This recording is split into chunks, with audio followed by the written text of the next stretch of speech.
STDs are infections that can be passed during vaginal, anal, or oral sex. Some STDs are carried in semen, pre-cum, vaginal fluids, and blood. Others can be passed just from genital skin-to-skin contact. STDs are super common, and they usually don't show any symptoms, so lots of people don't even know they have one. The only way to be totally sure you won't get an STD is to never have any kind of sexual contact with another person.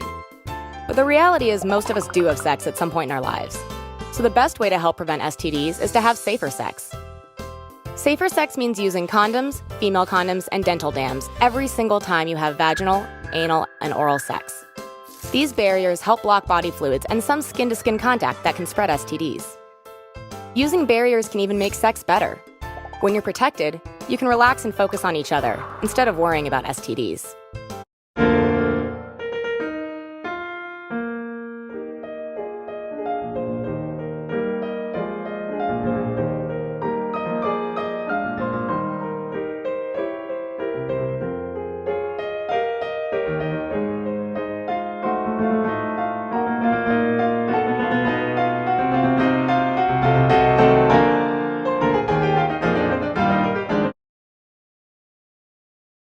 And again, and break this down for us. What do we need to know about this public health issue?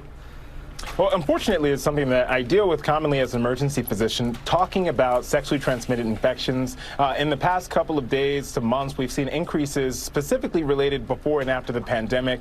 Recently, the CDC released reports that rates of chlamydia, gonorrhea, and syphilis have accelerated in terms of the amounts of positive tests that we're finding, and it's been the highest that we've seen in over 20 years. And so that's really concerning, and just a movement to get more people to get tested and to become aware of these infections that we need to control.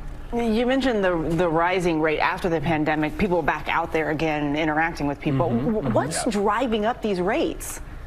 You know, I think it's a couple of things. It's multifactorial, probably. First and foremost, inadequate education. Many don't realize that most often these infections come with no symptoms at all. Also, obviously, decreased use of protection. Many people are simply forgetting about the existence of these pathogens and infections and often interacting with others without the idea or understanding that they're at risk. And then also decreased testing. Again, most of these are asymptomatic. So if you don't get regular testing, you're likely to transmit unknowingly to another person. Let's talk Again, and break this down.